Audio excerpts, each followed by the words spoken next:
You all set to go? This is Ready when you are. okay. We're ready. We have the Prime Minister on the phone, and we have a nice hookup.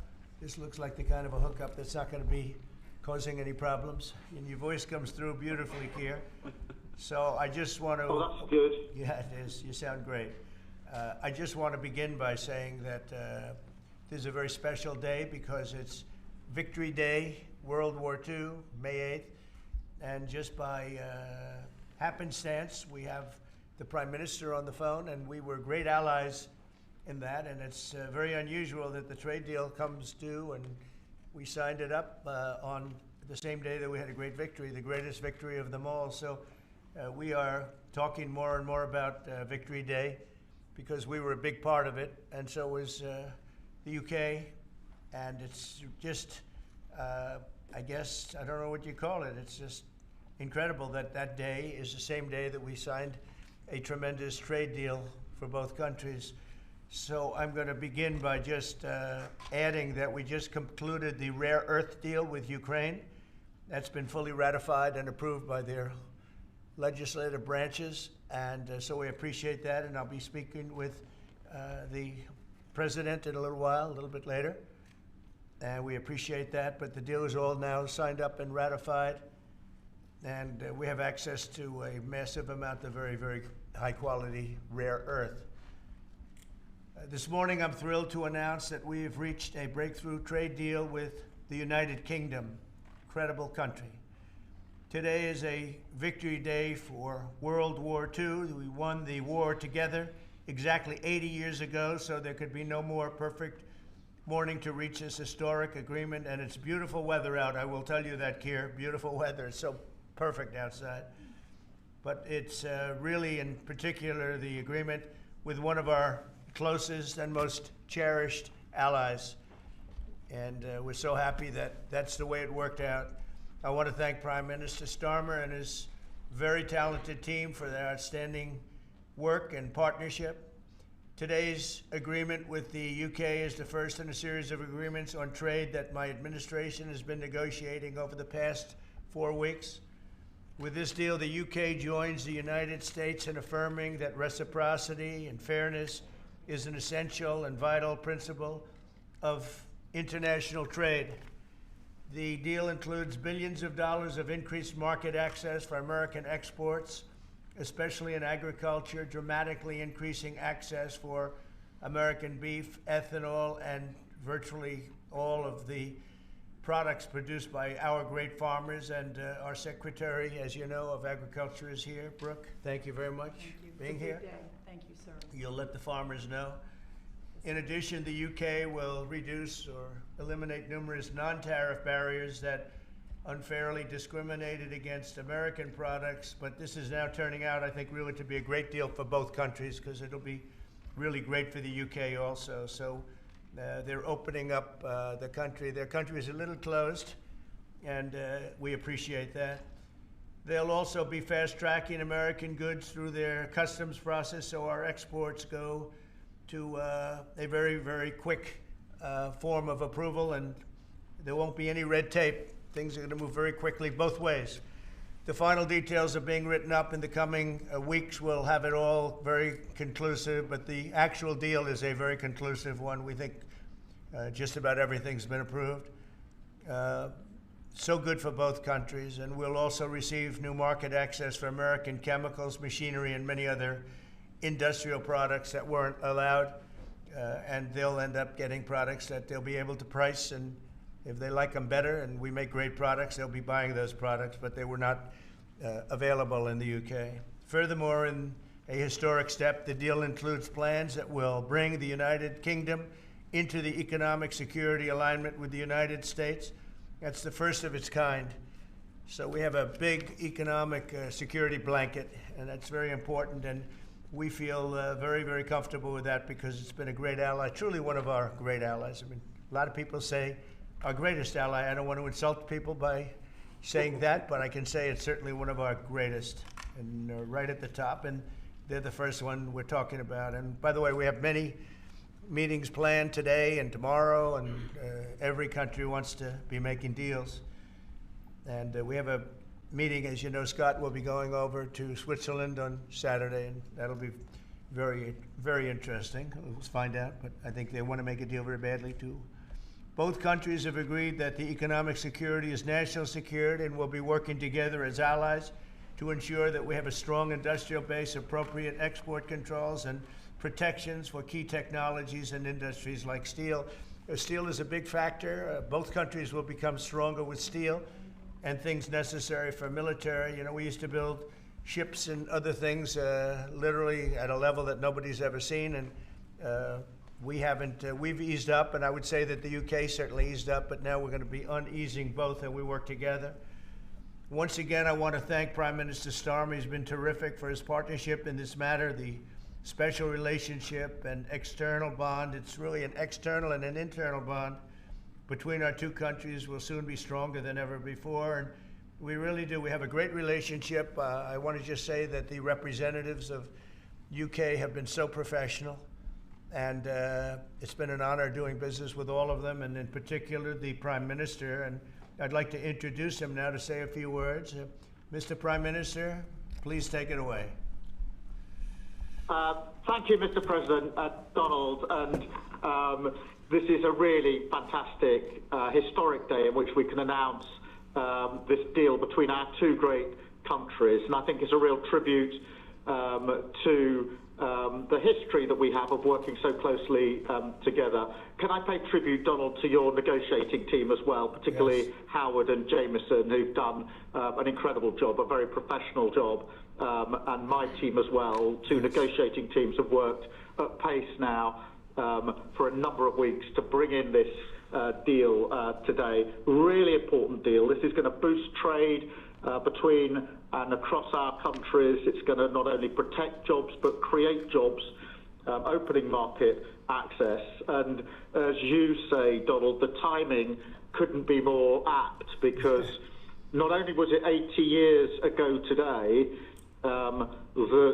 that victory came for Europe after and at the end of the Second World War, but of course on that day the UK and the US stood together as the closest of allies. And Donald, I think even down to the hour, because you may or may not know that it was about this time of day, exactly 80 years ago, that Winston Churchill announced victory in Europe, and that led to great celebrations across Europe, across America, but particularly in the United Kingdom. Literally people going out into the street, putting bunting up, going up to the palace.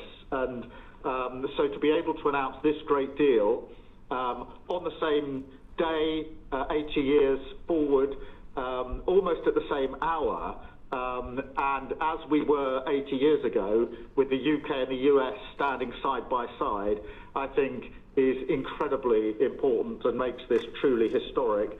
That close relationship has endured over those 80 years.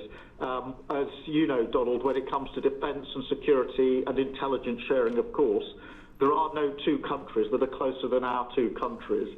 And now we take this into new and important territory by adding trade and the economy to the closeness of our relationship. It is built, as you say, on those notions of fairness and reciprocal arrangements. We've always had a fair and balanced arrangement between our countries.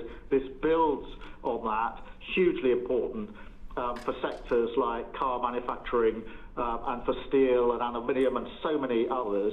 And yes, we can finish hammering out some of the details, but there's a fantastic platform here, including, of course, on the tech side, where I think I'm right in saying we're the only two Western countries with trillion-dollar sectors when it comes to tech. And in the end, it comes down to, as you say, Donald, economic security is national security. On national security, we've been absolutely the closest of allies for so many years, keeping the peace through that close alliance, that friendship. And now we add to that this deal on trade and the economy. And I want to thank you for your leadership on that, Donald, and for the way in which your team have negotiated this. And I'm so pleased that we've got this deal, we've finalised it, and we've built an incredible platform for the future. So thank you so much. Donald, I'm now going to go and do a press conference. I think you have your press in with you, but on the details, I think if you've got Howard, we can deal with that through one of my team. That's great. Well, Mr. Prime Minister, thank you very much. It's an honor. We're going to have a continued, maybe a better relationship than ever before. You know, I don't know if the media knows, but the U.S. and U.K. have been working for years to try and make a deal. And it never quite got there. Yeah. But it did with this Prime Minister. So I want to just congratulate you. Well, with this President, this Prime Minister, we've managed to achieve what many people have tried to achieve for many years. That's right. And I'm really pleased, and it feels completely historic and on a special 80-year anniversary as well. So, Donald, thank you so much. It's really good to have got this deal over the line. Tribute to both teams, tribute to our countries, and tribute to your leadership. Thank you. Well, it really is a great thing. And you go do your press conference, and I'll see you soon. Maybe speak to you later. But thank you very much. An incredible thing. I can't tell you that for so many years, even as I sat, everybody talked and talked and talked about a deal with, it just seemed like a natural deal, but it was not done. But now it was done with us. So I feel very proud to have been a part of it. Keir, thank you very much. Thanks, Donald, and we'll speak again soon. Very good. So long. Bye.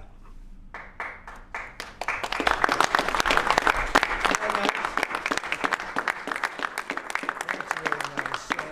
Why don't I do this? Why don't I have our Secretary of Commerce, Howard Lutnick, give a little description of the deal pretty quick, and then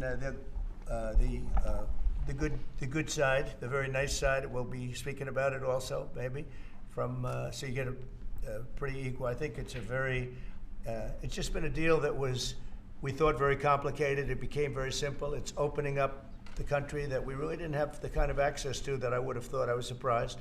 I think it's why the deal never got done before. It was, you know, they've been working on this deal for 25 years. And we got it done, and we got it done. Really, it's going to be great for both countries. So, Howard, if you could go, and then somebody else, you may have, you'll pick whoever you want who'd like to do it. I have a feeling you're going to do it, right? So you guys go ahead, and then we'll take questions right after that. But I think you'll get a pretty good understanding of how big it is. It's a very large deal, very big deal. And Howard, go ahead. So the UK is the 6th largest economy in the world and the 4th largest that we export to, right? So it's a huge market, a top 10 market.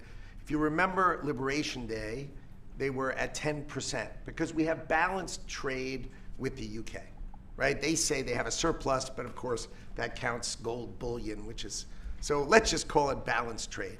So how do you open up a market in balanced trade? People think it's impossible. They've always thought it was impossible until President Trump came on the scene and changed the way things work. So here's what we've got. We've opened up new market access. Ethanol, beef, machinery, all the agricultural products. They've agreed to open their markets, and that will add $5 billion of opportunity to American exporters. So the question is, why would they do that now? Because they've never done it before, and we still have our 10% tariff on, which will produce $6 billion of revenue for the United States. So the idea was, how do they keep their jobs, protect their economy, and do the best for their people while opening the market for us? And the way is they studied it, their team was exceptional, and they tried to figure out the markets that they're importing from other people and try to send them over to America. So why were they always favoring others and not us? And what they've done is they've found the ways to do that so that we have new access, right? But the UK workers are protected, and that was the balance. So you've got, we did a deal with them in automobiles, and you know, if you're not building here, we charge you a 25% tariff.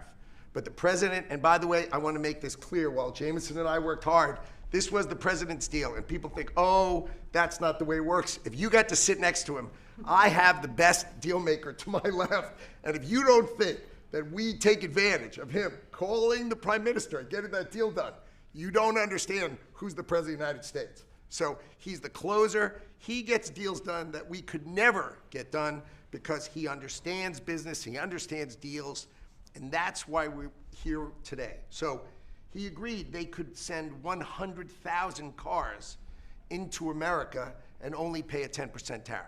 And that protects their car industry. And remember, we do 16 million cars a year. So this is only like 0.6%. But for the UK auto people, this is tens of thousands of jobs that the president agreed that he would protect for them. So he made that deal, right? Then steel and aluminum, right? Their steel business has been destroyed like everybody else has been destroyed by people dumping steel into their markets. And British Steel had announced it was closing down. So the British government, as part of this deal, nationalized British Steel, and they're going to match the kinds of models we do. They'll put tariffs on, they'll put quotas on. They want to do it with America so they can be part of the resurgence of steel and aluminum in America, and that saves them, again, thousands and thousands of jobs. So if you go step by step, aero and commercial planes, they sell Rolls-Royce engines to Boeing. We've agreed to let Rolls-Royce engines and those kind of plane parts to come over tariff-free. And what you're going to hear today is there's going to be an announcement in the UK that they are buying $10 billion worth of Boeing planes later today, but I'm going to let the name of the airline announce it because that's theirs to do it. Part of this deal was always to do it together and to do it strong, and you can see the numbers on this board. Everything about this board works exceptionally well for the United States of America. It lays out the plan that you can work with us in autos, you can work with us with aero and commercial, you can work with us in pharmaceuticals if you have a supply chain that is secure and protected in national security. So we feel really good about the deal. You've heard the Prime Minister, he feels really good about the deal, right? And we started at 10% and we ended at 10%. And the market for America is better, and this is a perfect example of why Donald Trump produced Liberation Day. People don't understand he gets things done in a matter of time. This would have taken Jameson and I 3 years, maybe, and instead we got it done in 45 days, certainly, because we work for Donald Trump. So Jameson, my partner in all this, maybe Jameson, you'd like to talk a little, and then we'll turn it over to the UK. Sure, happy to do that. Everyone has great remarks. I just have to echo the President and the Prime Minister when we talk about VE Day. This is something we've been waiting for decades, and there is no more appropriate date to do this. And when we step back and we look back a few weeks from now or months from now or years from now, we're going to look back at this day and better appreciate the significance, I think. And I'll just say as well, in terms of negotiating, I mean, the UK negotiators, you know, we've got one right here, did an incredible job, right? This is why you win wars, right? When you act like this. And the ambassador, he knows more about trade than a lot of us here, based on his background. And I would say on this deal, Mr. President, what we've shown is that it is time to change the way we do trade. People said we couldn't do a global tariff. We did a global tariff. They said no one would want to deal with us. People want a deal. They said no one give offers. You saw that stack of offers I showed you yesterday, all those countries. Said we wouldn't get deals, and here we are with a deal with the 6th largest economy. We've agreed to have fair and reciprocal trade, and we've done it in record time. Thank you very much. Yes, sir.